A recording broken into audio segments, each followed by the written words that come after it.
Alrighty, I got the fence cleared all the way down today, and I found the old well that is on the property. This used to be used to fill the swimming pool, and I don't know if you can see down in there, but there is water in there.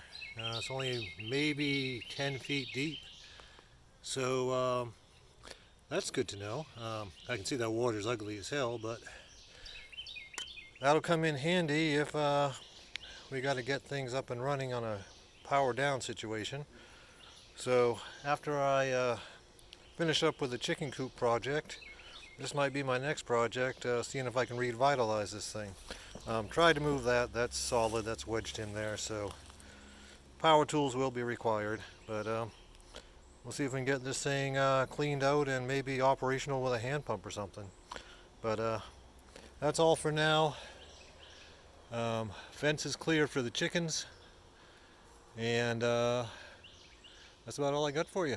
Again, short update, nothing major. Y'all have fun.